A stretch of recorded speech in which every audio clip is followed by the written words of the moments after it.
पहला प्रश्न। भगवान, आपकी बातें सुनता हूं तो लगता है कि जब आप कहते हैं तो परमात्मा होगा ही, फिर भी मन प्रमाण मांगता है। परमात्मा का प्रमाण क्या है? परमात्मा का कोई प्रमाण नहीं और न परमात्मा का कोई प्रमाण हो सकता है।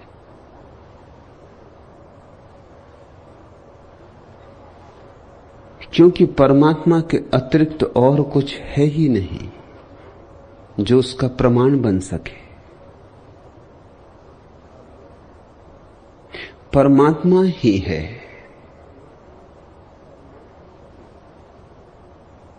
रत्ती भर भी स्थान शेष नहीं है जहां परमात्मा का प्रमाण अपना आवास बना सके। जो है वह परमात्मा है। प्रमाण भी होगा तो वह भी परमात्मा ही होगा। परमात्मा का प्रमाण मन जरूर मांगता है और मन के प्रमाण मांगने के गहरे कारण हैं। प्रमाण मांगने में ही परमात्मा नहीं है ऐसा मन को आभास मिलना शुरू हो जाता है। क्योंकि प्रमाण तो परमात्मा का कोई है नहीं, दिया नहीं जा सकता, कभी दिया नहीं गया, कभी दिया भी नहीं जाएगा। और जिन्होंने दिए हैं सब झूठे प्रमाण हैं, बच्चों को समझाने की बातें, उनसे कुछ मन की तृप्ति नहीं होती। आस्तिक के पास प्रमाण नहीं होता, प्रेम होता है। नास्तिक के पास तर्क होता है। इतना भेद है आस्तिक और नास्तिक में। ऐसा मत सोचना कि आस्तिक के पास प्रमाण है और नास्तिक के पास प्रमाण नहीं। आस्तिक के पास प्रेम है, कोई प्रमाण नहीं। प्रेम चिंता भी नहीं करता प्रमाणों की। प्रमाण प्रेम की भाषा में भी नहीं आते। नास्तिक के पास तर्क है, प्रमाण उसके पास भी कोई नहीं है, पक्ष में या विपक्ष में। प्रमाण तो हो ही नहीं सकता, लेकिन तर्क की एक सुविधा है। अगर परमात्मा सिद्ध न हो सके तो मन को बचे रहने के लिए उपाय मिल जाता है। अगर प्रकाश नहीं है तो अंधेरा बच सकता है, और अगर प्रकाश है तो अंधेरे को मिटना होगा। आस्तिक वही है जिसका मन मिट गया। नास्तिक वही है जो कहता है पहले प्रमाण चाहिए, और प्रमाण मिलेंगे नहीं, मन को मिटने का कारण ना आएगा। परमात्मा के संबंध में प्रमाण मांगना मन की बड़ी गहरी चालबाजी है। तुम सौंदर्य है फूल में, इसका प्रमाण मांगो, प्रमाण नहीं मिलेगा। सौंदर्य है, तुम भी जानते हो सौंदर्य है। किसी सुबह सूरज की ताजी ताजी किरणों में तुमने कमल के फूल को खिलते देखा? क्या कह सकोगे कि सौंदर्य नहीं है? नहीं अभिभूत हो गए हो? नहीं हृदय में कुछ आंदोलित हो उठा है? रात तारों से भरी और तुम अछूते रह गए हो, और आकाश अनंत रहस्यों से परिपूर्ण और तुम्हारा हृदय नाचा नहीं है। लेकिन प्रमाण क्या है? तारे सुंदर हैं, इसका प्रमाण क्या है? और कमल सुंदर है, इसका प्रमाण क्या है?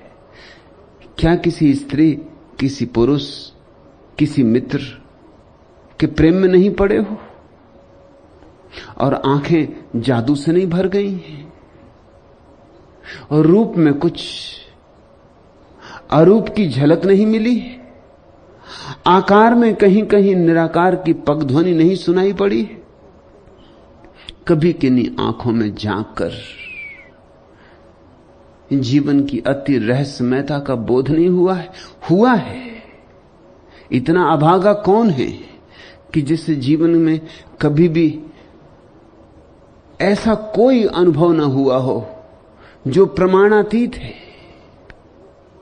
लेकिन तुमने प्रमाण नहीं मांगा।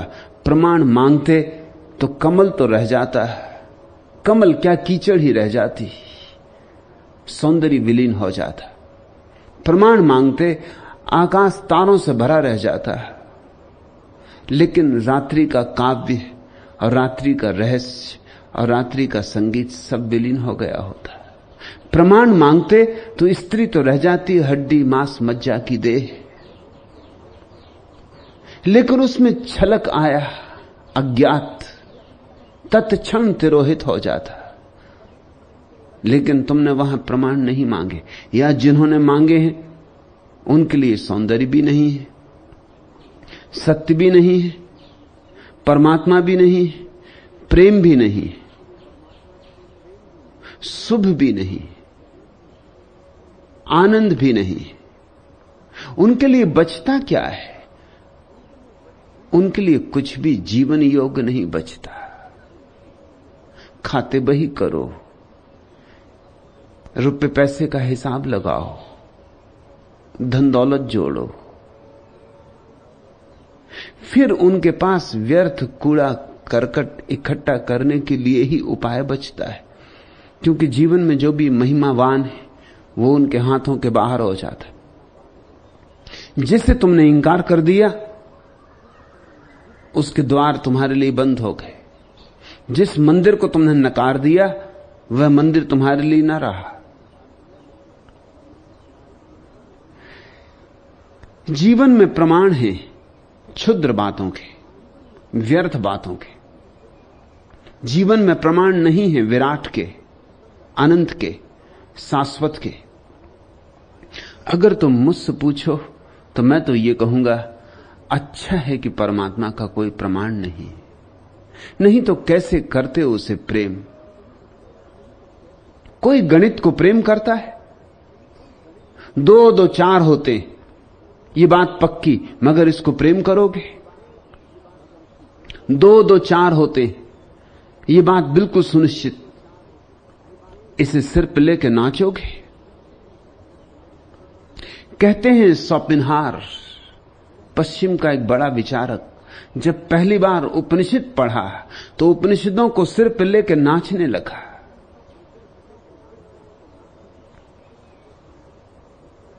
मित्रों ने पूछा, पागल हो गए हो? कोई किताबों को लेके सिर पे नाचता है? लेकिन शोपेनहावर ने कहा, ये किताबें होती तो मैं भी नहीं नाचता। ये किताबें नहीं है, किताबें तो मैंने भी बहुत देखी, इनमें कुछ है जो किताबों में होता ही नहीं। इनमें किसी दूर की भनक है, किसी बहुत सुदूर के तारे की झलक है। इन किताबों के कारण मुझे पहली दफे जीवन में महिमा मालूम हुई।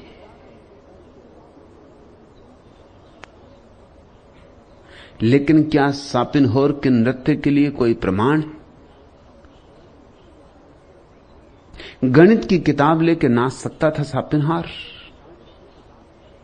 अल्बर्ट आइंस्टीन की सापेक्षवाद की सिद्धांत की किताब लेके नाच सकता था शोपेनहावर। नहीं, नाच कहां पैदा होगा गणित में? गणित का आंगन बहुत छोटा, नाच कैसे पैदा होगा?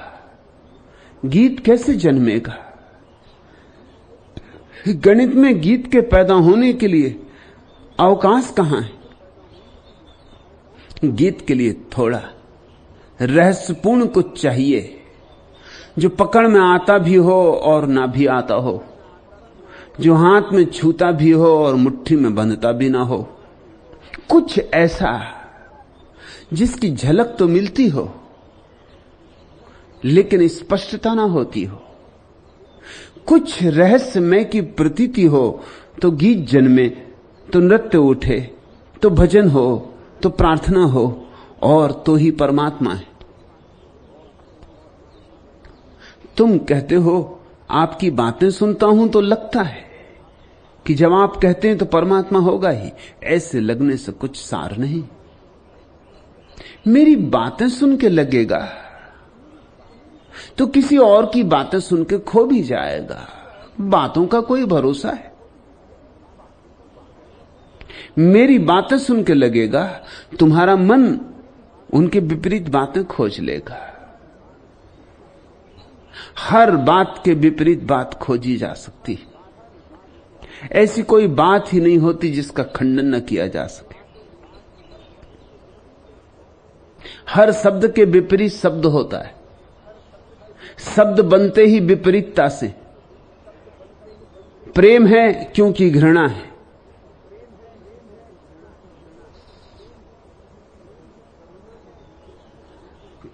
करुणा है क्योंकि क्रोध है, दिन है क्योंकि रात है, जन्म है क्योंकि मृत्यु है।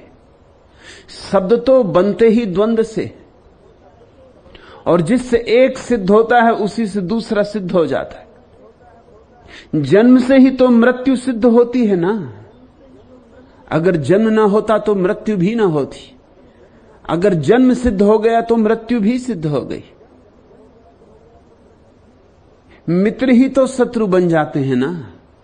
अगर कोई मित्र ही ना बनता तो दुनिया में शत्रु भी ना होते। अपने ही तो पराये हो जाते। इसलिए तो पराये हो जाते हैं कि अपने हो सके थे। अपने होने की संभावना पराये होने की संभावना है। तो जो तर्क पक्ष में हो सकता है वही विपक्ष में हो सकता है। तर्क तो वैश्या जैसे होते, उनकी कोई निष्ठा नहीं होती। तर्क तो वकील हैं, जो उनके दाम चुका दे उनके साथ हो जाते।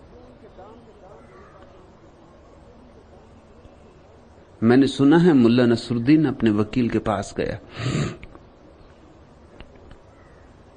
अपने वकील को उसने अपना पूरा मामला समझाया, और जैसा कि वकील कहता, जैसा कि कोई भी वकील कहता कहना ही चाहिए, नहीं तो वकील चले कैसे, जिए कैसे। वकील ने कहा बिल्कुल मत घबराओ, तुम्हारी जीत सुनिश्चित है। सब तर्क तुम्हारे पक्ष में, सब कानून तुम्हारे पक्ष में। विपरीत आदमी की हार में कोई शक ही नहीं, 100% तुम जीतोगे। मुल्ला उठ खड़ा हुआ, उसने कहा नमस्कार, तो चलते। उसने कहा लेकिन जाते कहां हो? उसने कहा ये तो मैंने अपने विपरीत आदमी की तरफ से जो तर्क थे वो दिए थे। अगर हार मेरी निश्चित है तो नमस्कार, फिर काहे की फीस चुकानी और काहे की झंझट में पड़ना।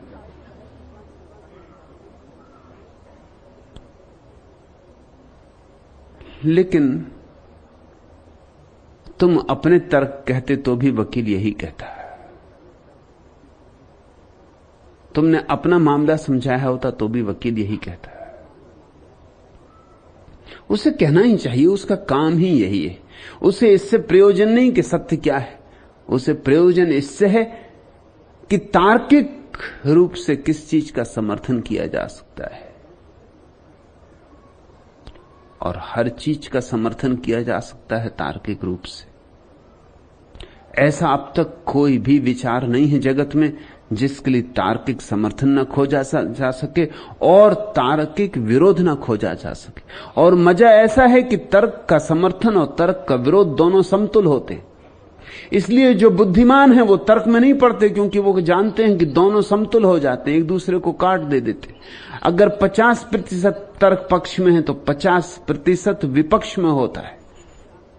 जिनके पास आंखें हैं वो इस सत्य को देखकर तर्क को गिरा ही देते हैं। वो कहते हैं तर्क से निर्णय होगा ही नहीं। फिर निर्णय कैसे होगा? जब तर्क से निर्णय नहीं होता तब प्रेम से निर्णय होता है। जब बुद्धि से निर्णय नहीं होता तब हृदय से निर्णय होता है। जब विचार से निर्णय नहीं होता तब अनुभव अनुभूति से निर्णय होता है। मेरी बातें सुन के अगर तुमको लगा कि ईश्वर है तो आश्रम के बाहर जाते जाते खो जाएगा, घर पहुंचते पहुंचते भूल जाएगा। बात का कोई भी मूल्य नहीं है। कितनी ही प्यारी बात हो, बात तो बात ही बात है। बातों के भरोसे मत रुकना। बातों के भरोसे ही लाखों करोड़ों लोग रुके हैं और परमात्मा से वंचित रह गए। किसी को आस्तिक की बात अच्छी लग गई, वो भी वंचित रह गया, और किसी को नास्तिक की बात अच्छी लग गई है, वो भी वंचित रह गया। जो काबा में बैठा है वो भी वंचित रह गया है, और जो क्रेमलिन में बैठा है वो भी वंचित रह गया है, क्योंकि बात अच्छी लगी। और परमात्मा संबंध बात से नहीं जुड़ता, जहां बातें गिर जाती वहां संबंध जुड़ता। ऐसे मैं तुमसे फिर से कह दूं, विचार से नाता नहीं जुड़ता, परमात्मा से निर्विचार से जुड़ता है। मेरी बात भी तो एक विचार देगी, एक तरंग पैदा करेगी, एक ऊहापोह उठाएगी, तुम चिंतन मग्न हो जाओगे। और परमात्मा का संबंध चिंतन से नहीं होता, मनन से नहीं होता। जहां मनन और चिंतन दोनों ठहर जाते, जहां दोनों थिर हो जाते, जहां विराम आ जाता है, जहां न सोच है न विचार है, जहां केवल शुद्ध अस्तित्व है, बस वहीं परमात्मा से संबंध। और फिर प्रमाण नहीं पूछे जाते।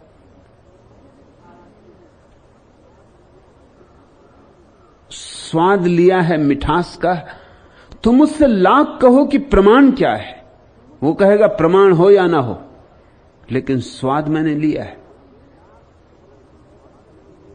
लाख प्रमाण विपरीत हो तो भी मेरे स्वाद को खंडित नहीं कर सकते।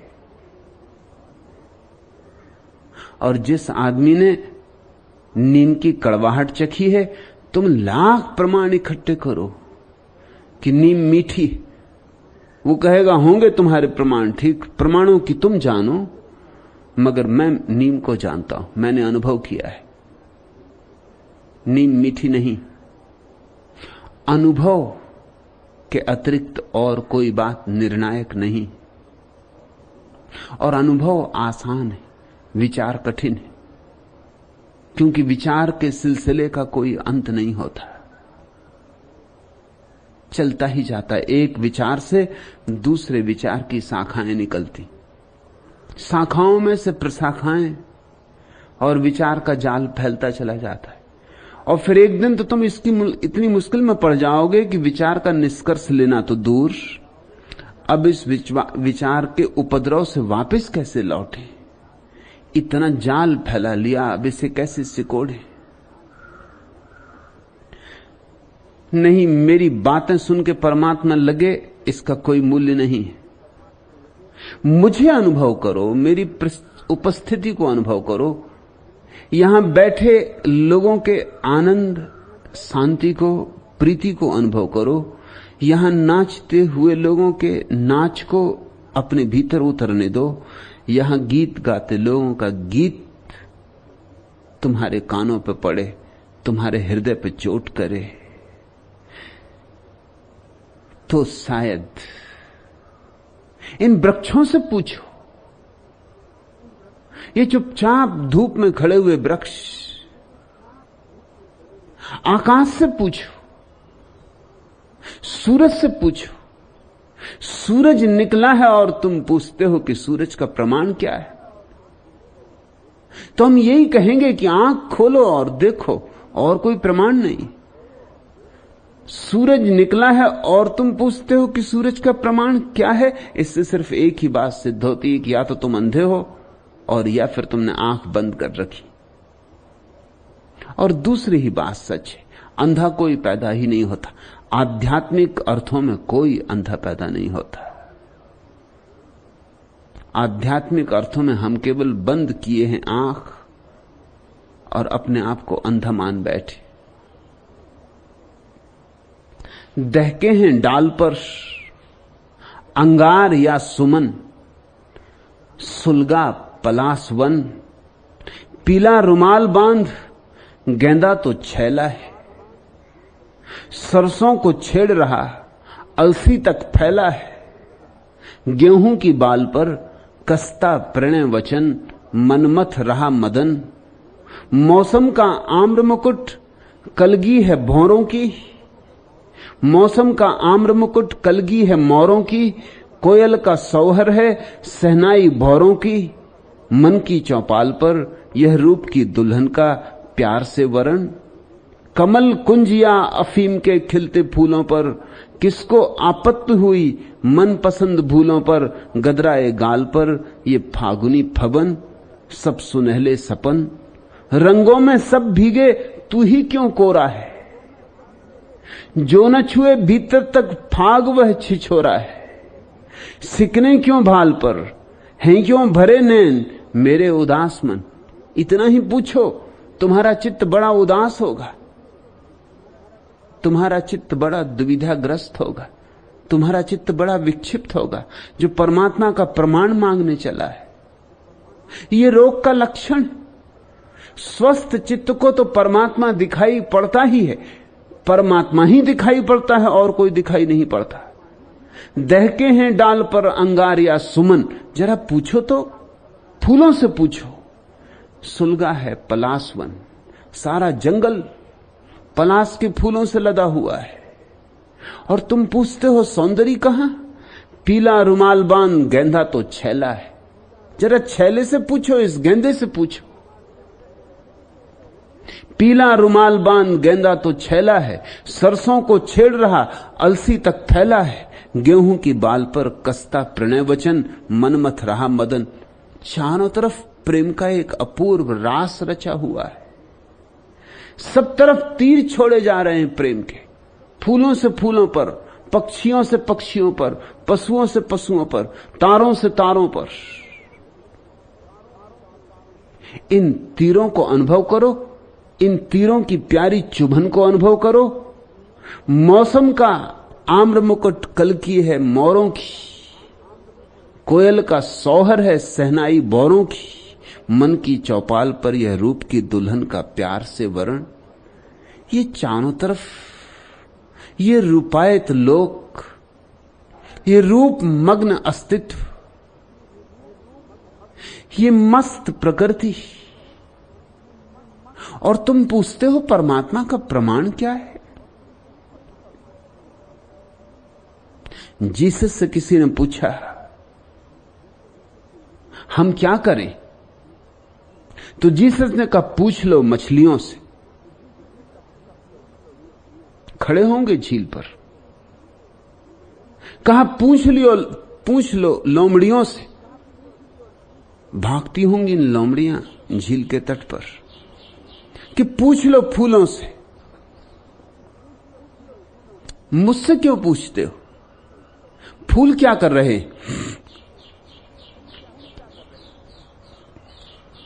प्रतिपल आराधना में लीन, प्रतिपल अर्चना में डूबे। मछलियां क्या कर रही, मार रही डुबकी सागर में, डुबकी पर डुबकी। और हम भी परमात्मा के सागर की मछली, उसके तट पर खिले फूल। हमारे भीतर भी वही मनुष्य का रूप लिया है, जो गुलाब में गुलाब है और गेंदे में गेंदे है, वही हम में मनुष्य है। वो जो गेंदे में पीला है और गुलाब में लाल है, वही तो हम में खिला है। हम भी तो उसी के फूल हैं। पीला रुमाल बांध गेंदा तो छैला है, सरसों को छेड़ रहा अलसी तक फैला है। गेहूं की बाल पर कसता प्रणय वचन, मनमथ रहा मदन। मौसम का आम्र मुकुट कलगी है मोरों की, कोयल का सौहर है सहनाई बोरों की। मन की चौपाल पर यह रूप की दुल्हन का प्यार से वरण। सुनो सहनाई चारों तरफ बज रही उसी की। कमल कुंज या अफीम के खिलते फूलों पर किसको आपत्ति हुई मनपसंद भूलों पर। गदराए गाल पर ये फागुनी फवन, सब सुनहरे सपन। रंगों में सब भींगे तू ही क्यों कोरा है। मैं तुमसे यही पूछता हूं, तुम तर्क पूछते, प्रमाण पूछते। होली आ गई, फाग आ गई, लोगों ने पिचकारियों में रंग भर लिए, और तुम अभी प्रमाण पूछ रहे हो कि रंग होते हैं या नहीं। भरो पिचकारी, खेलो फाग, रंगों में सब भींगे तू ही क्यों कोरा है। जो न छुए भीतर तक वह फाग छिछोरा है। सिकने क्यों भाल पर, हैं क्यों भरे नैन मेरे उदास मन। तर्क की आकांक्षा उदास चित्त से उठती है, रुग्ण चित्त से उठती है। प्रमाण मांगता ही वही है जिसने आंख बंद कर रखी है, जिसने चित्त को ऊपर चट्टाने रख छोड़ी, जो चित्त के रस झरने को बहने नहीं देता है। नहीं तो परमात्मा ही परमात्मा है। तुम ऐसा नहीं पूछोगे कि परमात्मा के लिए क्या प्रमाण है, तुम उल्टी ही बात पूछोगे। तुम पूछोगे कि प्रमाण तो इतने हैं, परमात्मा कहां है। अभी तुम पूछते हो कि प्रमाण बिल्कुल नहीं है, परमात्मा कहां है। जो आंख खोल के देखोगे तो पूछोगे प्रमाण ही प्रमाण, द्वार द्वार प्रमाण ही प्रमाण। परमात्मा कहां है? जिसके इतने प्रमाण हैं वह छिपा कहां है? कैसे छिपा होगा? लोग खिले उम्र के फूल, समर्पित होने का उल्लास, महक उठा है मन का महुआ। मैं अपनी सौरभ से पागल, पंख रेशमी फूटे तन को, अंगों में बिखरा परागदल। टेसुसी दहकी दे यही पहला यौवन मधुमास। केस गूंथ देती है मावस, पूनम मल जाती है उपटन। शाम सुबह मेहंदी रच देती, मलयानिल सांसों में चंदन। घन देते काजल आंच, नैन में सिमटा है आकाश। मौन समर्पण का सुख पावन, उत्सर्गों का मधुरिम उत्सव। आग्रह भरा निवेदन मन का, बरसे आज प्रणय का आसव। अब सपनों का नेपथ्य दे रहा प्रीतम का आभास। तुम जरा सजग हो जाओ, तर्क मत मांगो, थोड़ा चैतन्य मांगो। तुम जरा होश से भर जाओ। अब सपनों का नेपथ्य दे रहा प्रीतम का आभास, और तुम्हें जगह जगह से उसी के चरण चिन्ह सुनाई पड़ने लगेंगे। हर चरण चिन्ह में उसी का चरण चिन्ह दिखाई पड़ने लगेगा। नहीं तर्क नहीं, जरा और अमूर्छा चाहिए, होश चाहिए, ध्यान चाहिए, तर्क नहीं। ध्यान चाहिए, प्रमाण नहीं। थोड़ी और प्रीति चाहिए, और सघन प्रीति चाहिए। रंगों में सब भीगे, तू ही क्यों कोरा है। तुम पूछते हो फिर भी मन प्रमाण मांगता है। परमात्मा का प्रमाण क्या है? परमात्मा है, प्रमाण कोई भी नहीं। मैं कोई दर्शन शास्त्री नहीं हूं, न कोई धर्म शास्त्री हूं, न ही मैं परमात्मा के लिए प्रमाण जुटाता हूं। मैं तो परमात्मा को ही तुम्हारे लिए उपलब्ध कराता हूं, सीधे सीधे। ऐसे उधार उधार क्यों? ऐसे बासे बासे क्यों? ऐसे उल्टी तरफ से कान को क्यों पकड़ना? यूं पीछों के दरवाजों से क्यों घुसना? जबकि मंदिर ने मुख्य द्वार पर स्वागत के तोरण बांधे, बंधनवार सजाई, सहनाई बजाई। जबकि निमंत्रण मिला है तो चोरों की तरह प्रवेश क्यों? नहीं, मैं प्रमाण कोई नहीं देता, लेकिन एक ऊर्जा का क्षेत्र जरूर यहां निर्मित हो रहा है, जिसमें डूबोगे तो प्रमाण ही प्रमाण मिल जाएंगे, इतने कि इकट्ठे भी करना चाहोगे तो कर ना पाओगे।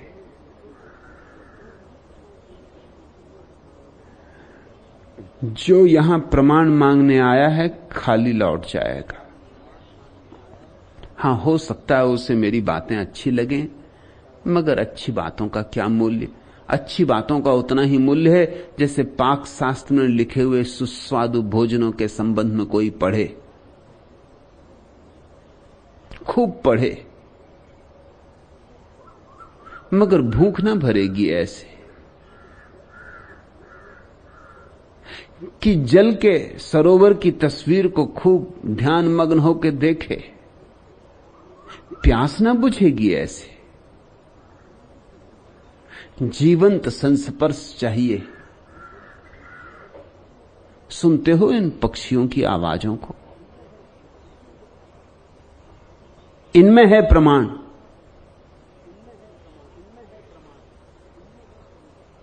आंख खोलो, प्रकृति को निहारो,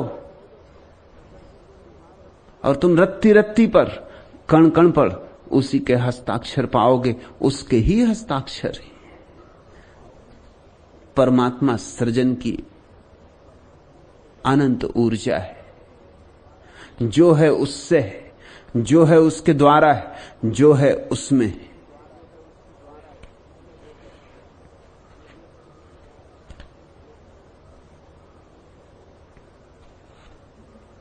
दूसरा प्रश्न, भगवान, कल आपने बताया कि प्रेम नीचे गिरे तो वासना बन जाता है और ऊपर उठे तो प्रार्थना। भगवान, मेरे लिए वासना कई अर्थों में स्पष्ट है और प्रार्थना का विषय भी अपने आप में स्पष्ट है, लेकिन इन दोनों के बीच प्रेम में एक धुंधलापन और अस्पष्टता पाता हूं।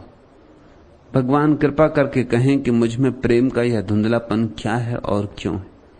योगचिन में प्रेम तो धुंधला होगा ही, क्योंकि प्रेम रहस्य है।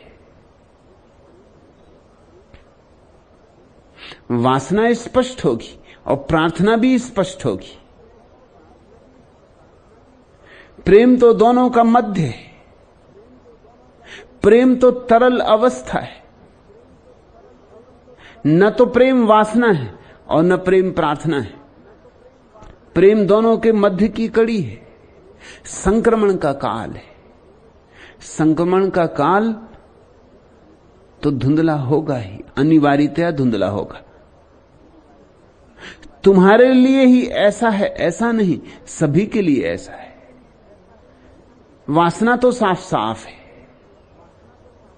मिट्टी की पकड़ है,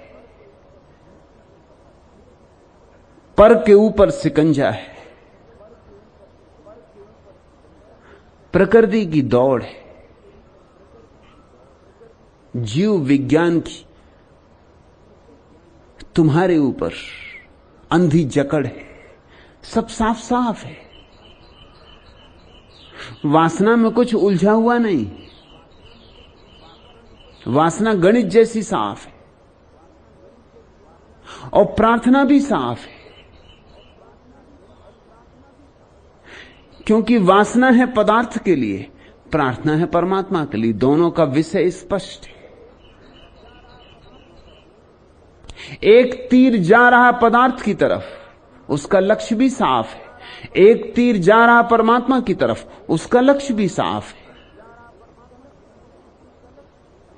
लेकिन प्रेम का तीर कहीं भी नहीं जा रहा, न पदार्थ की तरफ न परमात्मा की तरफ।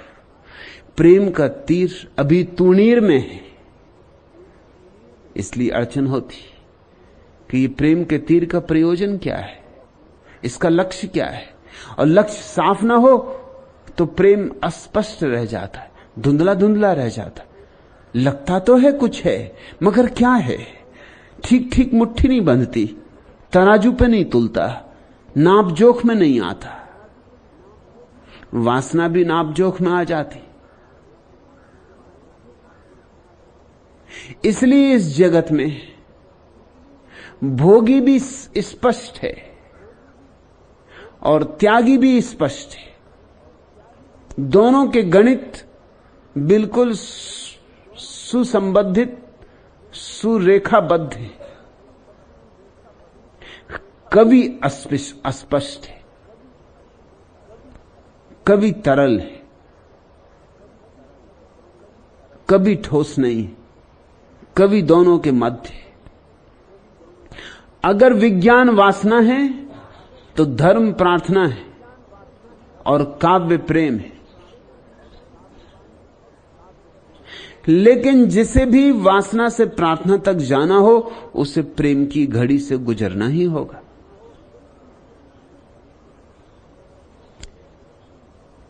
एक स्त्री अभी गर्भवती नहीं, सब स्पष्ट है। फिर एक दिन उसको बच्चा पैदा हो जाएगा, मां बन गई, तब भी सब स्पष्ट हो जाएगा। लेकिन दोनों के मध्य में वो जो 9 महीने का गर्भ है, सब अस्पष्ट रहेगा, धुंधला धुंधला रहेगा। कुछ कुछ एहसास भी होगा कि है, मगर कौन है? बेटा होने वाला है कि बेटी होने वाली है? सुंदर होगा, असुंदर होगा, बुद्धू होगा, बुद्धिमान होगा, काला होगा, गोरा होगा, सब अस्पष्ट है, कुछ पकड़ में नहीं आता। प्रेम की अवस्था गर्भ की अवस्था है। वासना प्रार्थना भरने के मार्ग पर जब चलती है तो यह पड़ाव आता है। यह पड़ाव शुभ है, घबराओ मत। और हर चीज को स्पष्ट करने की जरूरत भी क्या है? कुछ तो अस्पष्ट रहने दो।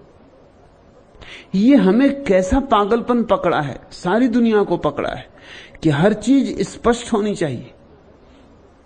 एक महान रोग आदमी को सता रहा है कि हर चीज को स्पष्ट करो, और जो चीज स्पष्ट न होती हो वो हमको इतनी बेचैनी देती है कि बजाय इसके हम स्वीकार करने के कि वह अस्पष्ट है, यही स्वीकार करना पसंद करेंगे कि वह है ही नहीं। इसलिए बहुत से तथ्यों को विज्ञान ठुकराता है। ठुकराने का कारण यह नहीं है कि वे तथ्य नहीं है, और कारण यह भी नहीं है कि उन तथ्यों की प्रतीति नहीं होती विज्ञान को, मगर मजबूरी यह है कि वे स्पष्ट नहीं होते, धुंधले धुंधले। और विज्ञान जब तक स्पष्ट न हो जाए कोई चीज पकड़ेगा नहीं। स्पष्टता के लिए उसने कसम खा रखी, उसने एक आबद्धता मान रखी, एक कमिटमेंट, प्रतिबद्ध हो गया है कि स्पष्ट तो होना ही चाहिए। उसने स्पष्टता की बलवेदी पर सब कुछ चढ़ा दिया है, तो जो अस्पष्ट नहीं है वो इंकार कर देना है। प्रेम बड़ी अस्पष्ट घटना है, रहस्यपूर्ण, धुंधली धुंधली, तरल। रूप उसके बदलते, रोज रोज बदलते, प्रतिपल बदलते, और सिर्फ आभासी अनुभव होता है, एक छाया मात्र अनुभव होती। योग चिन्ह में यह तुम्हारी ही कठिनाई नहीं है, यह उन सभी साधकों की कठिनाई है जो वासना से प्रार्थना की तरफ चलेंगे। और सभी को चलना है, क्योंकि सभी वासना में पैदा हुए हैं और सभी को प्रार्थना पर पहुंचना है। बीच में यह पड़ाव आएगा जब वासना छूट गई और प्रार्थना अभी आई नहीं। वो जो बीच का रिक्त स्थान है, उस रिक्त स्थान को सहने का नाम ही तपश्चर्या है। उस रिक्त स्थान में धैर्य रखना ही तपश्चर्या है। उस रिक्त स्थान में भी शांत बने रहना, अनुद्विग्न, अति आकांक्षा न करना स्पष्टता की, क्योंकि अगर अति आकांक्षा करोगे स्पष्टता की तो बहुत संभव वापस लौट जाओगे, वासना में वापस गिर जाओगे, क्योंकि वासना ही परिचित है। फिर स्पष्ट हो जाएंगी सब बातें। प्रार्थना तो बिल्कुल अपरिचित है, अज्ञात लोक है। लेकिन अगर कोई धैर्यपूर्वक प्रेम के गर्भ में 9 महीने रह जाए तो उसका एक नया जन्म होता है, प्रार्थना का जन्म होता है, भक्त का आविर्भाव होता है। और प्रार्थना फिर स्पष्ट है, सब स्पष्ट है, खुली सूरज की धूप में जैसे सब स्पष्ट है, ऐसा सब स्पष्ट है, कुछ भी छिपा नहीं, कुछ भी अस्पष्ट नहीं। हालांकि तुम कह ना पाओगे, इतना भेद है। वासना की स्पष्टता ऐसी है कि कही जा सकती, प्रार्थना की स्पष्टता ऐसी है कि तुमसे इतनी बड़ी है कि तुम ना कह पाओगे। ये मत सोचना कि बुद्ध ने नहीं कहा इसलिए उन्होंने नहीं जाना, जाना तो जरूर लेकिन कहा नहीं, क्योंकि जानना जानने वाले से बड़ा था, इसलिए चुप रह गए। वासना को बड़े मजे से कहा जा सकता है, कोई भी कह सकता है। पशु पक्षी भी निवेदन कर देते हैं, आदमी की तो बात ही छोड़ दो। वासना के निवेदन में लगता ही क्या है? कोई बड़ी कला, कोई बड़ी कुशलता, कोई प्रतिभा, कोई बहुत बुद्धिमान होना आवश्यक नहीं है। बुद्धू भी अपनी वासना प्रकट कर देते हैं। वासना बड़ी छोटी है, क्षुद्र है। प्रार्थना विराट है, आकाश जैसी। प्रकट ना कर सकोगे, लेकिन यह ध्यान रखना कि प्रार्थना स्पष्ट पूरी हो जाती। जब तुम आकाश की तरफ देखते हो तो क्या तुम सोचते हो आकाश स्पष्ट नहीं? स्पष्ट है, लेकिन किस शब्द में समाओ इसे? जब करोड़ करोड़ तारों के सौंदर्य को तुम देखते हो तो क्या कुछ अस्पष्ट है? सब स्पष्ट है। और स्पष्ट ज्यादा क्या होगा? मगर कैसे बांधो इसे, कैसे कहो, इसका निर्वचन कैसे हो, व्याख्या कैसे हो? जवान लड़खड़ा जाती। स्वाद इतना बड़ा है कि जवान लड़खड़ा जाती। वासना भी स्पष्ट क्षुद्र, प्रार्थना भी स्पष्ट विराट, प्रेम अस्पष्ट है। प्रेम मध्य में, न इधर न उधर। इसलिए योग चिन्ह में ऐसा मत सोचना कि यह धुंधलापन तुम्हें ही अनुभव हो रहा है। इसको अकारण ही अपनी व्यक्तिगत समस्या मत बना लेना। यह सबकी समस्या है और धन्य भागी हैं वे जिन्हें यह समस्या अनुभव होती। अधिक को तो यही लगता है कि वासना सब कुछ है, और ऐसा भी नहीं है कि ये वासना से ग्रस्त लोग प्रार्थना ना करते हो, मगर इनकी प्रार्थना झूठी, इनका मंदिर औपचारिक है, ये कभी कभी प्रार्थना भी कराते, मगर इनकी प्रार्थना भी वासना का ही एक नाम है। प्रार्थना के बहाने भी परमात्मा से कुछ मांग आते कि ये दे देना, वह दे देना, कि नौकरी मिल जाए, कि धन मिले, कि पद मिले, कि प्रतिष्ठा मिले। इनकी प्रार्थना भी वासना का ही प्रच्छन्न रूप है।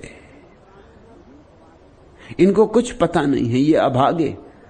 इस संसार में जिसने वासना को ही जाना, मांगना ही मांगना जाना, उससे बड़ा अभागा कोई भी नहीं, क्योंकि वह भिखमंगा है।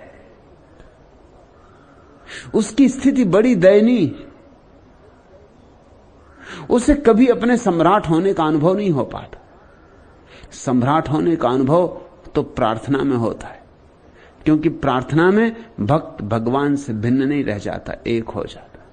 वासना में प्रेमी और प्रेयसी क्षण भर को मिलते हैं, क्षुद्र है मिलन, और फिर लंबा विछोह है, फिर विषाद है। प्रार्थना में मिलन हुआ सो हुआ, महामिलन है, फिर कोई विरोह नहीं, फिर कोई विरह नहीं, फिर कोई भेद नहीं, अभिन्नता सध जाती, एकता सध जाती, अहम ब्रह्मास्मि।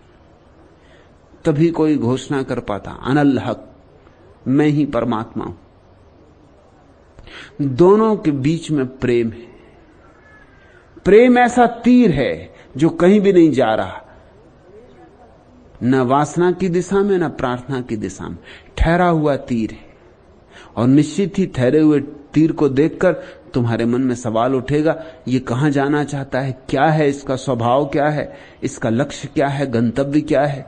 हजार प्रश्न उठेंगे और कोई उत्तर ना आएगा। इस तीर को चलाना मत, क्योंकि चलाया कि तुम वासना में ही चला लोगे।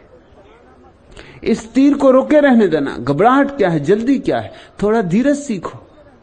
इस सदी में एक चीज अगर खो गई है, सबसे बड़ा गुण अगर खो गया आदमी का, तो वह है धीरज। एक बड़ी आतुरता है, सब चीजें जल्दी जल्दी हो जानी चाहिए, अभी हो जानी चाहिए।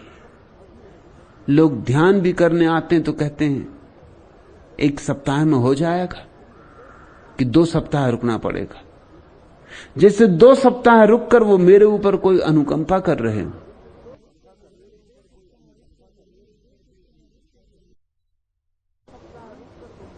ध्यान, और तुम दिनों में पूछते हो।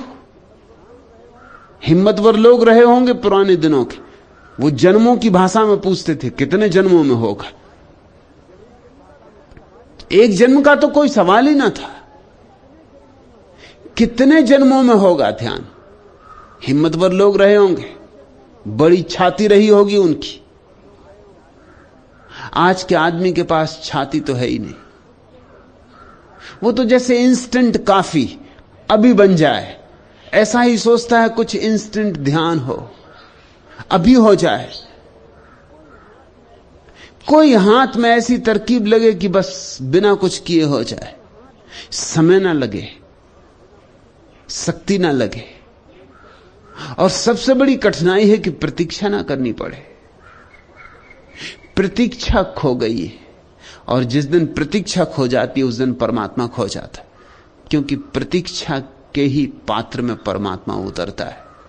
तो योग चिन्ह में प्रार्थना को प्रतीक्षा का अवसर दो। प्रेम उठ रहा है, जल्दी ना करो समझने की जरूरत ही क्या है। चिन्ह की आदत है, खराब आदत है, हर चीज को व्यवस्थित कर लेने की आदत है। अगर 10 पैसे भी खर्च करते हैं तो उसको डायरी में लिखते, बिना लिखे नहीं मानते।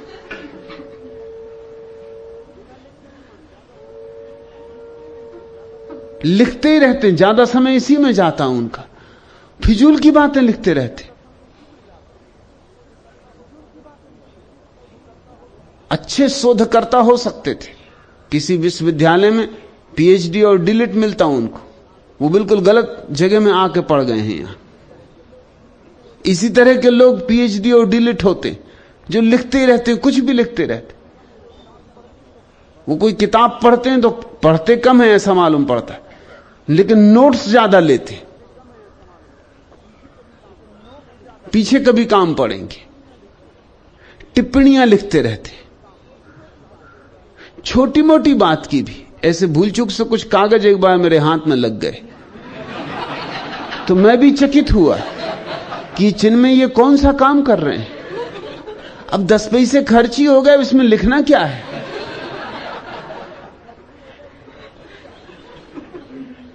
मगर एक वृत्ति है,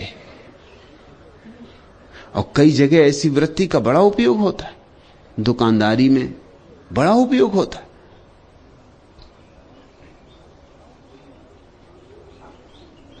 हिसाब किताब की दुनिया में, शोधकर्ताओं की दुनिया में इसका बड़ा उपयोग होता है।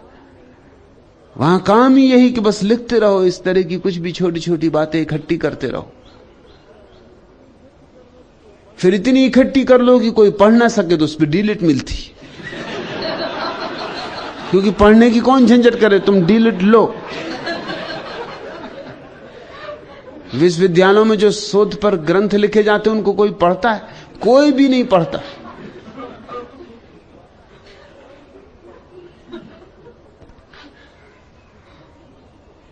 किसको फुर्सत है, किसको प्रयोजन है?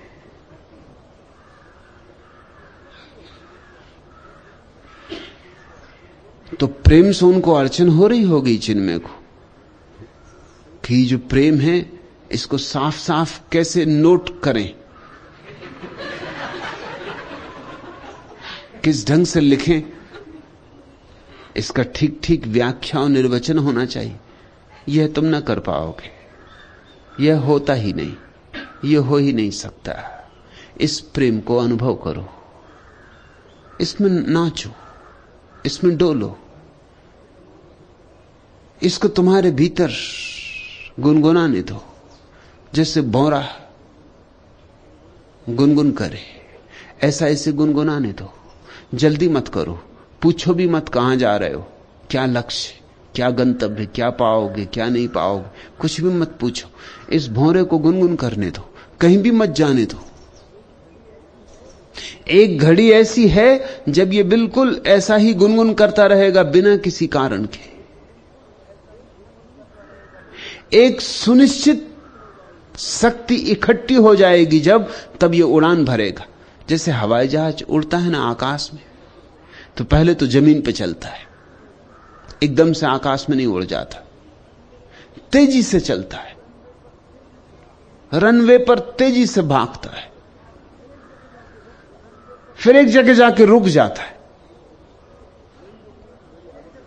वही रुकने की घड़ी बड़ी महत्वपूर्ण है।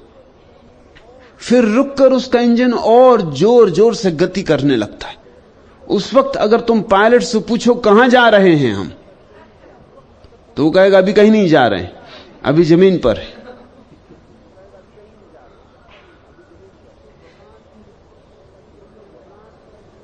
कुछ लोग घबराहट में उसी वक्त समझते हैं कि बस उड़ गए आकाश में।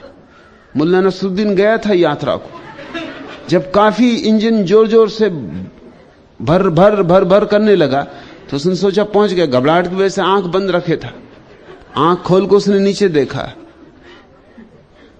3 बड़ी छोटी छोटी चीजें, चींटियां मालूम पड़ती थी। तो उसने अपने पड़ोसी से कहा मालूम होता बहुत ऊपर उड़ा है, आदमी चींटियों जैसे मालूम हो रहे हैं। उस आदमी ने कहा आदमी नहीं है, चींटियां ही हैं, अभी कहीं उड़े करे नहीं है।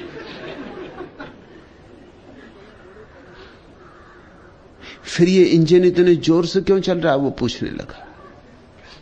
एक त्वरा लेनी पड़ती, एक मोमेंटम चाहिए, एक खास गति पर आकर, जैसे 100 डिग्री पर पानी भाप बन जाता है, ऐसे इंजन एक खास त्वरा लेता है और उस त्वरा पर ही छलांग मार सकता है।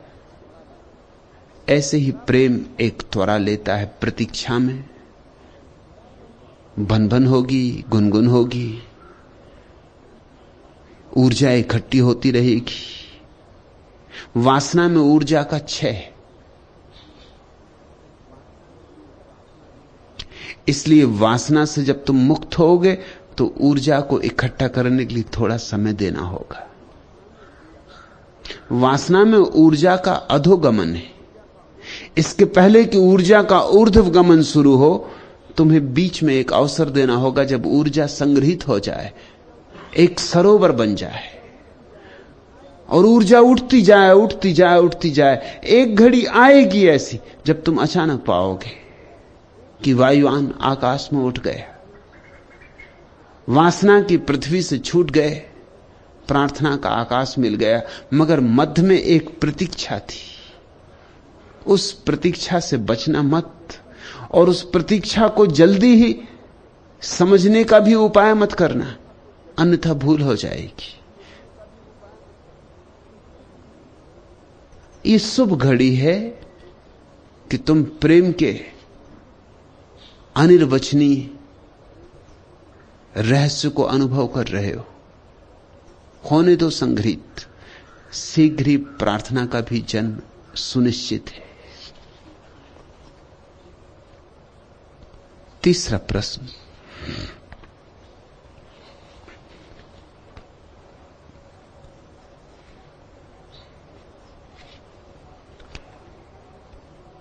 भगवान, अकेलापन इतना महसूस हो रहा है कि घबरा जाती हूं और उदासी घेर लेती है, क्या करूं? प्रभु मार्गदर्शन करे। धर्म भारती, अकेलापन हमारी आत्यंतिक नियति है, उससे बचने का कोई उपाय नहीं। अकेले हम हैं और बचने की जितनी हम चेष्टाएं करते हैं वही तो संसार है, और बचने की चेष्टाएं सब व्यर्थ हो जाती हैं, वही तो वैराग्य है।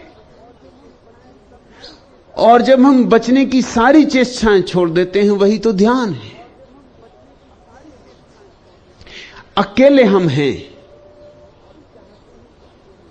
और चाहते हैं कि अकेले ना हो, यहीं से भूल शुरू होती।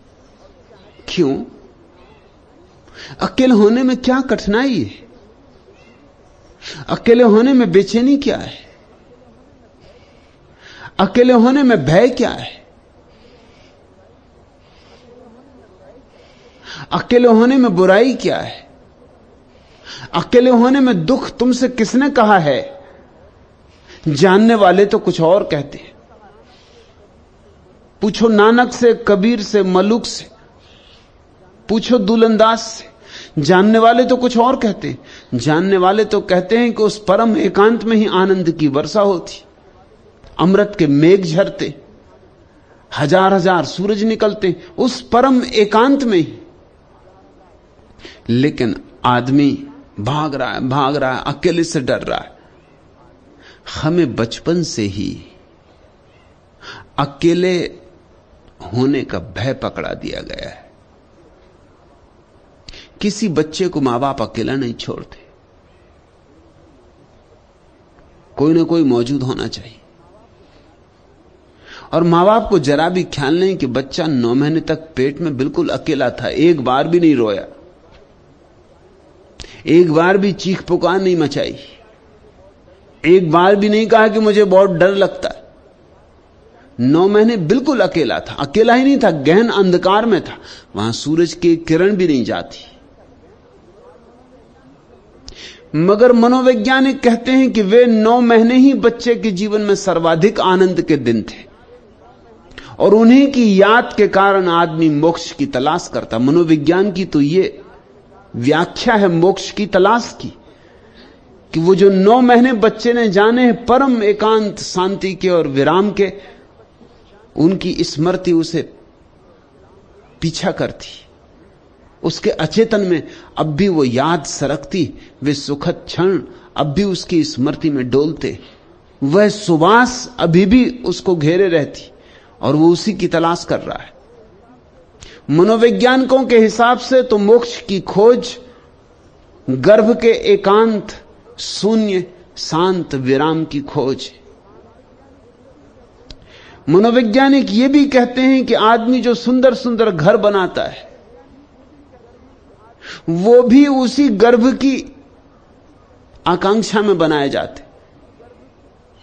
अच्छा मकान बनाते हैं, अच्छा कमरा बनाते हैं, उसमें खूब फर्नीचर सजाते हैं, गद्दे गद्दियां लगाते हैं, जितना भी स्वागत करता हुआ मालूम पड़े, जितना ही विश्रामपूर्ण हो, उतना ही अच्छा लगता है। अमेरिका में तो एक नया प्रयोग चल रहा है जिसमें एक जो प्रयोग महत्वपूर्ण है, मशीनें अगले महीने तक यहां भी आ जाएंगी और यहां भी ध्यानी उसको शुरू करेंगे। महत्वपूर्ण प्रयोग है। इस सदी में जो ध्यान की नई से नई प्रक्रियाएं खोजी गई उनमें से एक है, एक टैंक बनाया है वैज्ञानिकों ने ठीक गर्भ के आधार पर, उसको जमीन के नीचे गड़ा देते हैं, गहन अंधकार होता है, उसमें साउंड प्रूफ होता है, उसमें कोई आवाज बाहर से भीतर नहीं आती। उसमें जो जल होता है वो ठीक वैसा ही रासायनिक होता है जैसा मां के पेट में जो जल होता है जिसमें बच्चा तैरता है। मां के पेट में जो जल होता है उसमें इप्सम साल्ट की इतनी मात्रा होती है कि बच्चा डूब नहीं सकता। जैसे तुमने सुना होगा यूरोप में डेड सी सागर है, उसको इसलिए मुर्दा सागर कहते हैं कि उसमें कोई डूब नहीं सकता, उसमें मछली भी नहीं होती, क्योंकि मछली भी डूब नहीं सकती उसमें। मछली को होने के लिए डूबना तो जरूरी है, वो पानी के भीतर रहेगी, उसमें कोई डूब ही नहीं सकता। उसमें इप्सम साल्ट की इतनी मात्रा है कि तुम बिना तैरने वाले को फेंक दो तो भी उसके ऊपर ही उतराता रहेगा। शरीर से पानी का वजन ज्यादा है, शरीर हल्का पड़ जाता है। मां के पेट में इप्सम साल्ट की इतनी मात्रा होती है कि छोटा सा बच्चा नहीं तो कभी का डुबकी खा जाए, पेट में पानी ही पानी भरा रहता। वो जो मां का पेट इतना बड़ा दिखाई पड़ता है उसमें तुम ये मत सोचना कि इतना बड़ा बच्चे की वजह से दिखाई पड़ता, उसमें बड़ा कारण तो पानी का भरा होना है। और तुमने देखा जब स्त्रियां गर्भवती होती तो नमक ज्यादा खाने लगती, उनको नमकीन चीजें पसंद आने लगती। उसका कुल कारण इतना है कि वो पानी जो भीतर पेट में भरा उसको नमक ही नमक चाहिए, जितना नमक मिल सके उतना अच्छा। यहां तक हालत हो जाती है कि स्त्री दीवालों का चूना निकाल के खाने लगती, मिट्टी खाने लगती, सौंधी मिट्टी जिसमें थोड़ा सा नमकीन स्वाद होता है। गांव की स्त्रियां तो अक्सर खेत की मिट्टी खा लेती।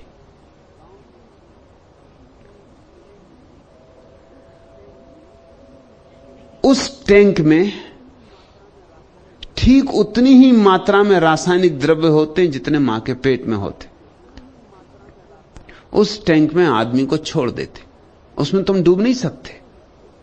तुम लाख उपाय करो तो नहीं डूब सकते, उसमें तुम तैरते ही रहते हो। और गहन अंधकार, और तुम्हारी नाक से बस एक नली जुड़ी रहती, जैसे मां के पेट में तुम मां से जुड़े रहते हो श्वास लेने के लिए, ऐसी ही बस एक नली जुड़ी रहती जिससे ऑक्सीजन आता रहता। इस टैंक में घंटे 2 घंटे रहने पर अपूर्व अनुभव होते, शांति के, शून्य के, देह रहितता के। उस टैंक का नाम ही उन्होंने रखा है समाधि टैंक।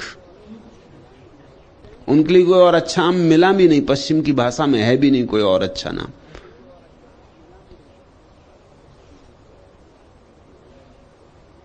उस टैंक में कुछ अर्थ तो है, वैज्ञानिक अर्थ है। उसमें जो 2-3 घंटे रह आता है, उसको पहली दफा फिर से पुनः याद आ जाती मां के गर्भ में रहने की, और उस शांति की, उस आनंद की। वैज्ञानिक तो यही कहते हैं कि ध्यान की प्रक्रियाएं भी उसी अवस्था में ले जाती, बिना बाहरी उपकरणों के। ध्यान की प्रक्रिया भी उसी अवस्था में ले जाती। मोक्ष की, स्वर्ग की खोज भी उसी की खोज है। घरों में भी हम जो अपने कमरों को बनाते हैं, वो इस ढंग से बनाते हैं कि वो सब तरह से हमें उत्तप्त रखें, प्रसन्न रखें, प्रफुल्ल रखें, शांत रखें। मगर अब तक ठीक ठीक मां के पेट का अनुभव, कोई भी चीज पूरी तरह नहीं दे पाई है।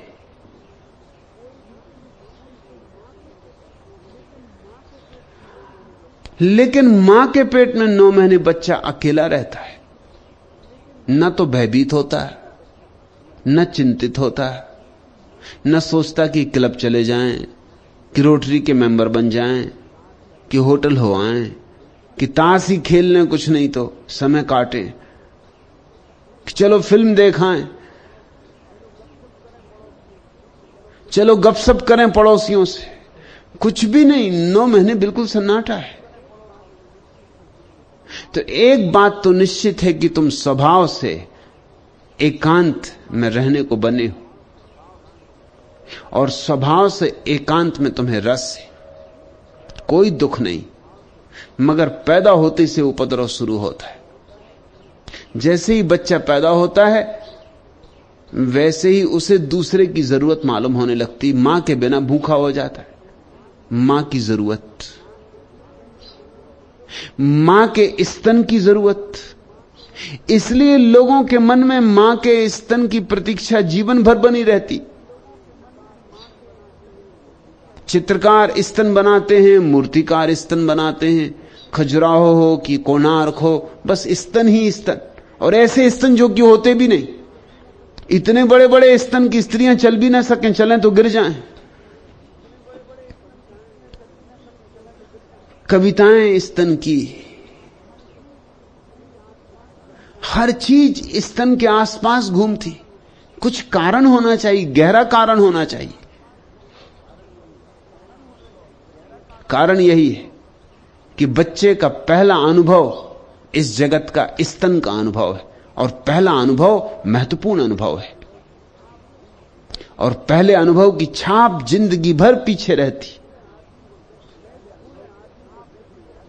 मैं एक बूढ़े आदमी को देखने गया था, वो मर रहे थे, उनकी उम्र कोई 78 वर्ष थी। कमरे में कोई भी ना था, सिर्फ उनकी पत्नी थी। उन्होंने पत्नी से कहा कि तू बाहर जा, मुझे आपसे कुछ निजी बात करनी। उनकी पत्नी बाहर चली गई। मैं भी थोड़ा हैरान हुआ कि निजी बात, शायद वो कुछ ध्यान समाधि। उन्होंने मुझसे कहा सिर्फ एक बात पूछनी कि मैं मरने के करीब आ गया, मौत करीब है, मगर स्त्री के स्तनों में मेरा रस नहीं जाता, मर रहा हूं। लेकिन वो जो मेरी महिला डॉक्टर है वो देखने आती तो मैं मौत की भूल जाता हूं, उसके स्तन देखने लगता हूं। तो मैं तुमसे यह पूछता हूं कि मेरे 78 वर्ष की उम्र, सब जिंदगी देख ली, मगर ये स्तन से मेरा रस क्यों नहीं जाता? इसका कारण क्या होगा? और मैं किसी से पूछ भी नहीं सकता। ऐसे तो मुनि महाराज भी आते हैं, मगर उनसे मैं पूछूं तो वो बहुत नाराज हो जाएंगे। आपसे ही पूछ सकता हूं। मैंने कहा ये बात सीधी सादी है। सच तो यह है कि जैसे जन्म के समय पहली याद स्तन की आती है, वैसे अक्सर मरते वक्त भी आखिरी याद स्तन की आती। जिन्होंने इस पर खोजबीन की है पूरब के देशों में, उनका कहना है कि मरते वक्त आदमी आखिरी क्षण में स्तन की याद करते ही मरता है, वही उसकी नए गर्भ में प्रवेश की यात्रा है। वर्तुल पूरा हो गया। लेकिन बच्चे को स्तन की जरूरत है, बहुत जरूरत है। भोजन भी वही, उष्णता भी वही, प्रेम भी वही। दूसरा मुझे आदर करता है, प्रेम करता है, फिक्र करता है, इसका प्रमाण भी वही। बस धीरे धीरे शुरू हुआ, वो दूसरा महत्वपूर्ण होने लगा। मां थोड़ी देर को नहीं आती, बच्चा पानी में पड़ गया है या पेशाब कर ली है और गीला कपड़ा हो गया है तो परेशान हो रहा है, दूसरे की जरूरत है। असहाय बच्चा दूसरे की जरूरत अनुभव करने लगता है। और मां बाप भी इसमें मजा लेते हैं कि बच्चा निर्भर हो। कोई जब आप पे निर्भर होता है तो अच्छा लगता है कि आपकी भी दुनिया में कुछ जरूरत है। जब बच्चे अपने पैर पर खड़े हो जाते हैं तो मां बाप को सच में अच्छा नहीं लगता। ऊपर से तो कहते हैं कि हम बड़े प्रसन्न हैं कि अब तुम अपने पैर पर खड़े हो गए, मगर उनका चेहरा जरा गौर से देखो, वो ये कह रहे हैं कि ठीक है, मतलब अब हमारी तुम्हें कोई जरूरत ना रही। ऐसे तो ऊपर से बच्चों के शादी विवाह कर देते, मगर भीतर से विरोध पैदा होता है। इसलिए सास बहू झगड़ते ही रहते। सास ये बर्दाश्त कर ही नहीं सकती कि मेरा बेटा जो सदा मुझ पर निर्भर था आज किसी और स्त्री पर निर्भर हो गया। जिसको बुद्धिमान बनाने में मुझे 25 साल लगे, एक औरत ने 5 मिनट में बुद्धू बना दिया। इसको सास बर्दाश्त करे भी तो कैसे करे? आग जलती। ये बिल्कुल स्वाभाविक है। कहते हैं कि प्रसन्न रहो, अब अपने पैर पर खड़े हो गए, मगर जरा गौर करना उनके चेहरे पर, उनकी भाषा पर, बड़ी मजबूरी में जैसे बात कही जा रही। चाहेंगे तो अब भी मां बाप की बच्चे उन पर निर्भर रहें, चाहेंगे तो वो कि सदा निर्भर रहें, क्योंकि उनकी निर्भरता में अहंकार की तृप्ति है। तो मां बाप पूरी चेष्टा करते हैं कि बच्चा निर्भर हो, हर चीज पे निर्भर हो। बच्चे ही निर्भर नहीं कर लेते, हम बड़ों को भी निर्भर करते। स्त्रियां पतियों को बिल्कुल निर्भर कर लेती। ऐसे ऊपर से तो ख्याल यही होता है और दिखावा भी यही होता है, और शायद पत्नियों को भरोसा भी यही होता है कि हम सेवा कर रहे हैं। वो पत्नी को माचिस भी ना उठाने देंगी, पति को सिगरेट भी ना उठाने देंगी, वो खुद उठा के सिगरेट लाएंगी, माचिस जला देंगी। वो इतना निर्भर कर लेंगी पति को कि 2 दिन के लिए पत्नी मार के चला जाए तो पति बिल्कुल असहाय है। उसको पता नहीं कि सिगरेट कहां, कि माचिस कहां। मुल्ला नसरुद्दीन एक दिन खोज रहा है चौके में, पत्नी चिल्ला रही कि बड़ी देर हो गई, तुम्हें नमक भी नहीं मिल रहा। उसने कहा मैंने करीब करीब सब डब्बे खोल डाले, नमक का कुछ पता नहीं चल रहा। पत्नी ने कहा तुम अंधे हो, बिल्कुल आंख के अंधे हो, उम्र तुम्हारी हो गई मगर मेरे बिना तुम 1 इंच नहीं चल सकते हो। अरे सामने ही जिस डब्बे में लिखा है मिर्ची, उसी में नमक है। स्त्रियों के अब अपने ढंग होते कि लिखा है मिर्ची और रखा है नमक, ये उनका सीक्रेट कोड है। ये पति लाख सिर मार के मर जाएं, कितने ही शब्दकोशों में देखें, मिर्ची कहीं भी नमक नहीं। पति को बिल्कुल निर्भर कर देना जरूरी है। पति भी पत्नी को निर्भर कर लेता अपने ढंग से, गहने लाके, नई साड़ियां लाके। ये एक दूसरे की निर्भरता पर जी रहा जगत है। यहां हम एक दूसरे को निर्भर करते हैं क्योंकि अच्छा लगता है कि हम पे इतने लोग निर्भर हैं। जितने ज्यादा लोग तुम पे निर्भर हैं, तुम उतने बड़े मालूम पड़ते हो। मगर ध्यान रखना, जब तुम दूसरों को निर्भर करोगे तो दूसरे तुम्हें निर्भर करेंगे। यहां गुलामी पारस्परिक होती। स्वतंत्र होना हो तो किसी को निर्भर मत करना और किसी के निर्भर मत होना। मगर ये जिंदगी का ढांचा ऐसा है कि यहां सब एक दूसरे के निर्भर है और सब चाहते हैं कि एक दूसरे के निर्भर रहें। इसलिए धर्म भारती, तुझे अड़चन होती है, अकेलापन इतना महसूस होता है कि घबरा जाती। घबराने का कोई कारण नहीं। और मैं ये भी नहीं कह रहा हूं कि जंगल जाके अकेले हो जाओ। मैं तो ये कह रहा हूं कि संसार में ही रहो, मगर अकेले होने से घबराओ मत। अकेले होने का मजा लो। और जब कभी मौका मिल जाए और पतिदेव मछली मारने चले जाएं तो बहुत अच्छा हुआ कि गए।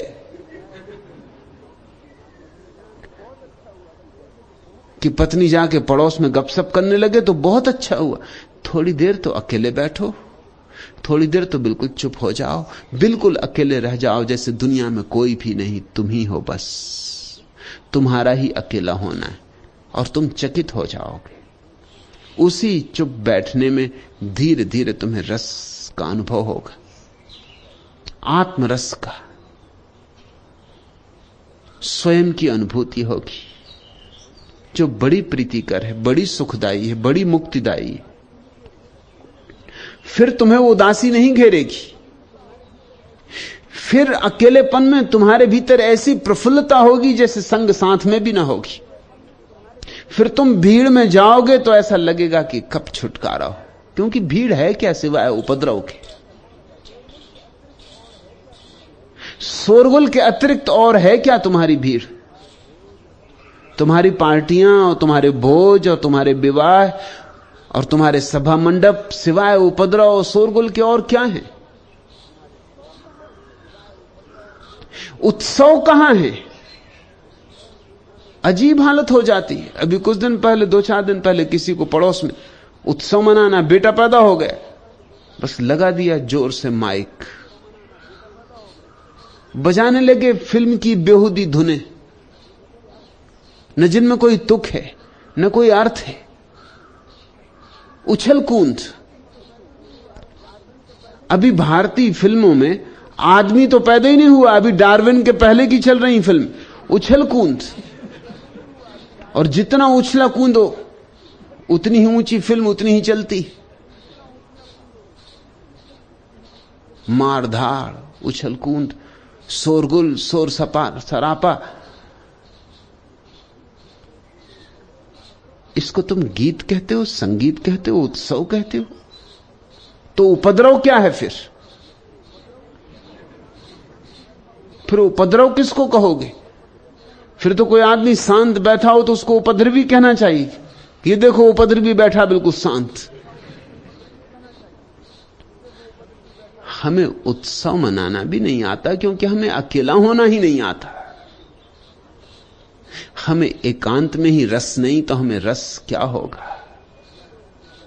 उत्सव में भी रस हो सकता है जहां कुछ ऐसे लोग मिल बैठे जिन सबको एकांत होने का मजा है, तो उत्सव में भी रस होता है।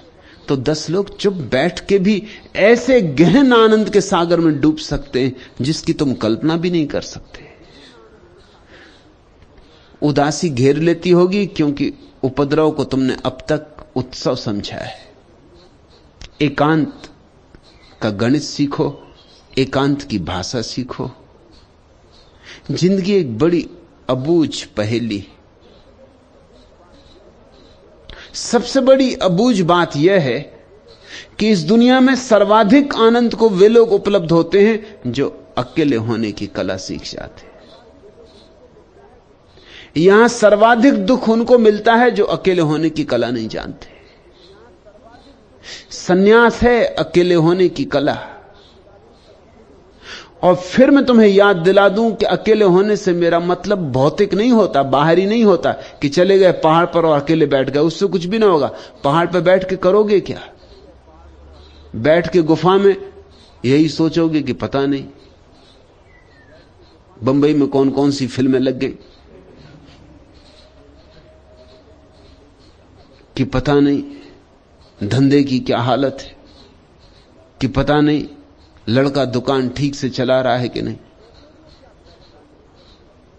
सोचोगे क्या बैठकर गुफा में? जरा मुझे कहो, जरा अपने भीतर ही बैठ के, घर में आज बैठ के दरवाजा बंद करके सोचना कि चलो पहुंच गए हिमालय की गुफा में, अब क्या सोचेंगे? तुम बड़े चकित होगे। तुम सोचोगे तो यही बाजार की बात है। तुम्हारे पास बाजारू मन है, हिमालय पे ले जाके क्या करोगे? मैं तुमसे कहता हूं हिमालय वाला मन पैदा करो, फिर बाजार में भी हिमालय होता है। हिमालय भीतर पैदा करो। प्रिय, मैं हूं एक पहेली भी, जितना मधु, जितना मधुर हास, जितना मद तेरी चितवन में, जितना क्रंदन, जितना विषाद, जितना विष जग के स्पंदन में, पी पी में चिर दुख प्यास बनी सुख सरिता की रंगरेली भी। मेरे प्रतिरोमों से अवृत झरते हैं निर्झर और आग, करती विरक्ति आसक्ति प्यार मेरे श्वासों में जाग जाग। प्रिय, मैं सीमा की गोद पली हूं असीम से खेली भी। तुम सीमा की गोद में हो लेकिन असीम के हकदार हो। प्रिय, मैं सीमा की गोद पली हूं असीम से खेली भी। तुम पृथ्वी पर हो लेकिन आकाश के मालिक हो। तुम भीड़ में हो लेकिन अकेले की तुम्हारी संपदा खो मत देना, नहीं तो उदासी होगी, नहीं तो बड़ी बेचैनी होगी। और अगर भीड़ में ही रहे और भीड़ में ही जिए और भीड़ में ही मरे तो तुम्हारी जिंदगी एक लंबी व्यथा होगी। तुम रोते ही रहोगे और रोते ही जाओगे।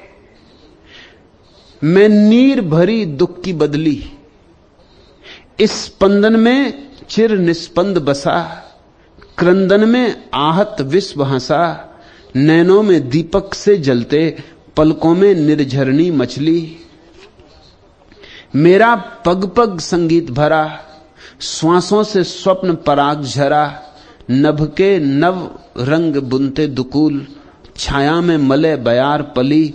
मैं क्षितिज भ्रुकुटी पर घिर धूमिल, चिंता का भार बनी अविरल, रज कण पर जलकण हो बरसी, नवजीवन अंकुर बन निकली। पथ को न मलिन करता आना, पद चिन्ह न दे जाते जाना, सुधि मेरे आगम की जग में, सुख की सिहरन हो अंत खिली। विस्तृत नभ का कोई कोना, मेरा न कभी अपना होना, परिचय इतना इतिहास यही, उमड़ी कल थी मिट आज चली। अगर जीवन तुमने यूं ही भीड़ भाड़ में गुजार दिया तो एक दिन तुम इतना ही पाओगे, परिचय इतना इतिहास यही, उमड़ी कल थी मिट आज चली। मैं नीर भरी दुख की बदली,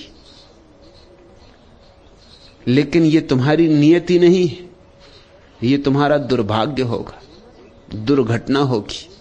ऐसा होना नहीं था, होने की कोई अनिवार्यता नहीं थी। तुम चाहते तो जीवन एक आनंद मग्न उत्सव हो सकता था और तुम क्षुद्र से विराट की तरफ बढ़ते, सीमा से असीम की तरफ बढ़ते, मर्त से अमृत की तरफ बढ़ते। तुम हो इतने विराट। प्रिय, मैं सीमा की गोद पली हूं असीम से खेली भी। लेकिन एक कुंजी सीखनी ही पड़ेगी, उसी कुंजी से ताले खुलते हैं जीवन के रहस्य के। वह कुंजी है एकांत, अंतर एकांत। 24 घंटे में थोड़ा समय निकालो धर्म भारती, शुरू शुरू में उदासी लगेगी, लगने रहना, पुराना अभ्यास है। शुरू शुरू में परेशानी लगेगी, लगने देना। लेकिन एक घड़ी 24 घंटे में चुपचाप बैठ जाओ, न कुछ करो, न कुछ गुनो, न माला फेरो, न मंत्र जपो, न प्रार्थना करो, कुछ भी ना करो, चुपचाप। हां, फिर भी विचार चलेंगे, चलने दो। देखते रहना निरपेक्ष भाव से, जैसे कोई राह चलते लोगों को देखता है कि आकाश में उड़ती बदलियों को देखता है। निष्प्रयोजन देखते रहना, तटस्थ देखते रहना, बिना किसी लगाव के, बिना निर्णय के, ना अच्छा न बुरा, चुपचाप देखते रहना, गुजरने देना विचारों को। आए तो आए, ना आए तो ना आए। न उत्सुकता लेना आने में, न उत्सुकता लेना जाने में। और तब धीरे धीरे एक दिन वो घड़ी आएगी कि विचार विदा हो गए होंगे, सन्नाटा रह जाएगा। सन्नाटा जब पहली दफा आता है तो जैसे बिजली का धक्का लगे, ऐसा रोआ रोआ कब जाएगा, क्योंकि तुम प्रवेश करने लगे फिर उस अंतर अवस्था में जहां गर्भ के दिनों में थे। ये गहरा झटका लगेगा। तुम्हारा संबंध टूटने लगा संसार से, तुम्हारा संबंध छिन्न भिन्न होने लगा भीड़ भाड़ से, तुम संबंधों के पार उड़ने लगे। झटका तो भारी लगेगा, जैसा हवाई जहाज उठेगा जब पहली दफे पृथ्वी से, तो जोर का झटका लगेगा। ऐसा ही झटका लगेगा, घबराना मत। एक बार पंख खुल गए आकाश में, एक बार उड़ चले तो अपूर्व अनुभव है, अपूर्व आनंद है। फिर एकांत कभी दुख न देगा। एकांत तो क्या, फिर भीड़ भी दुख न देगी, क्योंकि तब भीड़ में भी एकांत बना रहता है। जिसको भीतर सधने की कला आ गई, वो बीच बाजार में खड़े होकर भी ध्यान में हो सकता है। दुकान पर बैठे बैठे काम करते करते, और भीतर धुन बजती रहेगी निस्बासर, रात दिन, नींद में भी उसकी धुन बजती रहेगी। लेकिन अभी मैं समझता हूं उदासी लगती होगी, घबराहट होती होगी, अकेलापन डराता होगा। ये स्वाभाविक लक्षण है। प्रत्येक मनुष्य को इस तरह की गलत शिक्षणा दी गई है। सम्यक शिक्षा होगी अगर कभी, तो हम प्रत्येक बच्चे को अकेला होना भी सिखाएंगे।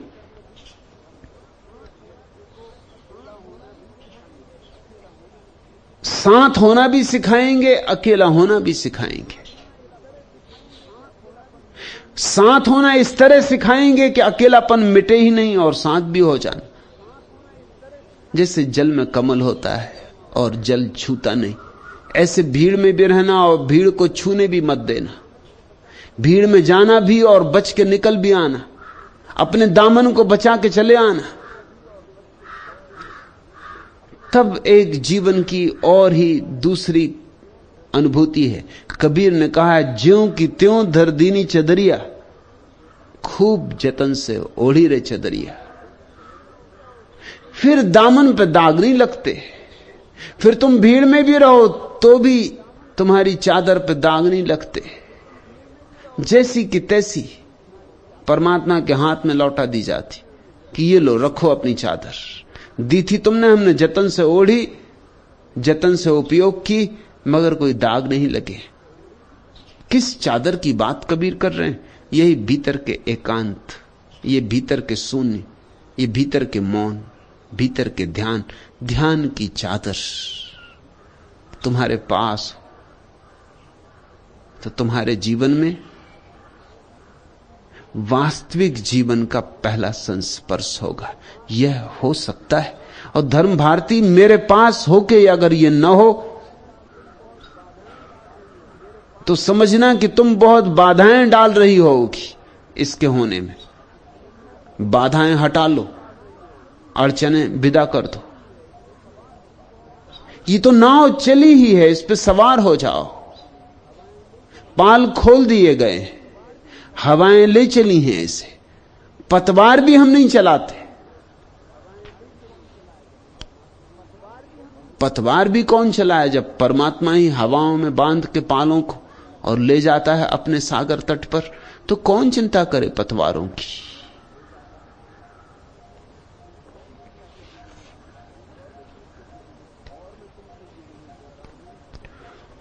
और मैं तुमसे ये नहीं कह रहा हूं जब मैं परलोक, उस पार, उस गंतव्य की बातें करता हूं तो तुमसे ये नहीं कह रहा हूं कि कल होगा, कि परसों होगा, कि अगले जन्म में होगा। मैं तुमसे ये कह रहा हूं ये चाहो तो अभी हो सकता है, यहां हो सकता है, होना ही चाहिए। अपने को संगठित करो, अपने को एकजुट करो। बस मत कर देना अरे पिलाने वाले, हम नहीं विमुख हो वापस जाने वाले। अपनी असीम तृष्णा है तेरा वैभव, अक्षय है अक्षय अरे लौटाने वाले। उसके मंदिर पर बैठो तो फिर लौटने की बात ही मत करना। उदासी आए, बेचैनी आए, पीड़ा आए, पुरानी आदतें बल मारें, फिक्र मत करना। बस मत कर देना अरे पिलाने वाले, हम नहीं विमुख हो वापस जाने वाले। अपनी असीम तृष्णा है तेरा वैभव, अक्षय है अक्षय अरे लुटाने वाले।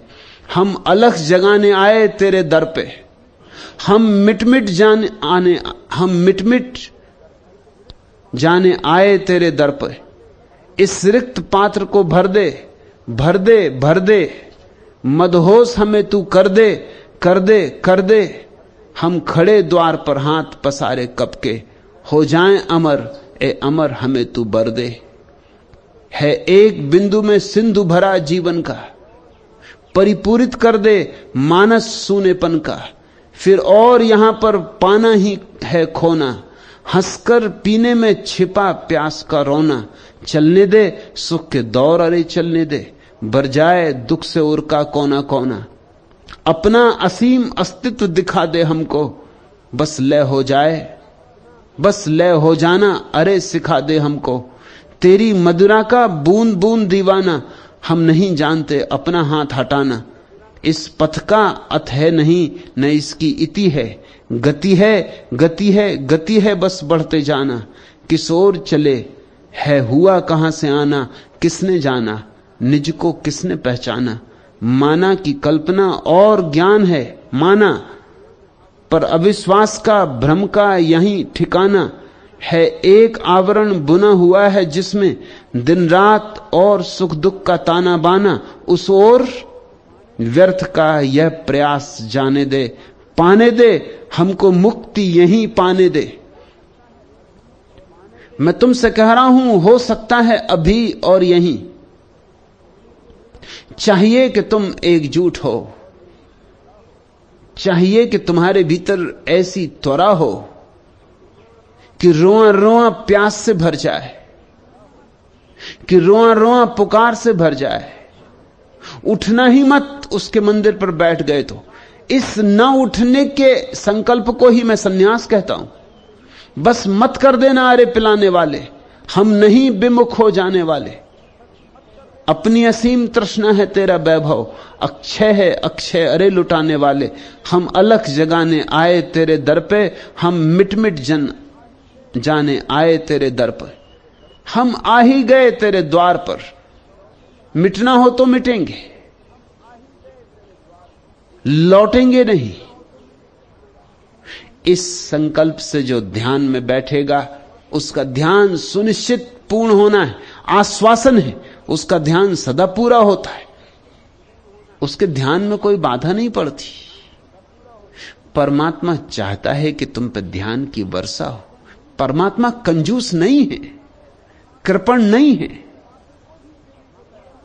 परमात्मा तो अपात्र को भी देने को तैयार है, मगर हम ऐसे अपात्र हैं कि अपात्र को भी उल्टा रख के बैठे।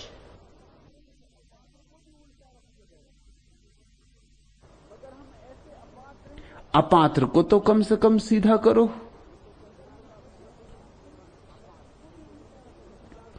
तेरी मदिरा का बूंद बूंद दीवाना, हम नहीं जानते अपना हाथ हटाना। इस पथ का अथय नहीं, न इसकी इति है, गति है, गति है, गति है, बस बढ़ते जाना। ध्यान में बढ़े चलो, न इसका कोई प्रारंभ है और न कोई अंत है। ध्यान की इस अनंत यात्रा पर अपने को गंवा दो, खो जाओ। ध्यान करते करते ध्यान ही ना बचे, ध्यान ही बचे। गीत गाते गाते गीत ही बचे, गायक ना बचे। नाचते नाचते नृत्य ही बचे, नर्तक ना बचे। और उसी क्षण मिलन हो जाएगा, भर जाएगा तुम्हारा रिक्त पात्र। हम इस रिक्त पात्र को भर दे, भर दे, भर दे। इस मदहोश हमें तू कर दे, कर दे, कर दे। हम खड़े द्वार पर हाथ पसारे कब के, हो जाएं अमर, ए अमर हमें तू वर दे। है एक बिंदु में सिंधु भरा जीवन का, परिपूरित कर दे मानस सूनेपन का। एक क्षण में बरस सकता है सागर, एक क्षण में बूंद सागर हो सकती, मगर सब तुम पर निर्भर है। अधूरे अधूरे उपक्रम मत करना, कुनकुने प्रयास मत करना। जलो तो ऐसे जैसे मसाल दोनों तरफ से जले, एक साथ जले। एक क्षण को भी जलो, मगर पूरे जलो। और उसी एक क्षण में घटना घट जाती। उस ओर व्यर्थ का यह प्रयास जाने दे, पाने दे हमको मुक्ति, यहीं पाने दे। मैं तुमसे कहता हूं यही मुक्ति है, यही मोक्ष है। मोक्ष एक मनोविज्ञान है, मुक्ति मन की एक अपूर्व दशा है। नरक भी यही है, वह है तुम्हारे गलत जीने का ढंग। स्वर्ग भी यही है, वह है तुम्हारे ठीक जीने का ढंग। और मोक्ष भी यही है, वह है तुम्हारे परमात्मा में जीने का ढंग। अपने को खोकर जो परमात्मा में जीता है वह मुक्त है। अंतिम प्रश्न, भगवान आनंद और अनुग्रह से हृदय भर गया है, क्या करूं, क्या ना करूं, कैसे धन्यवाद दूं?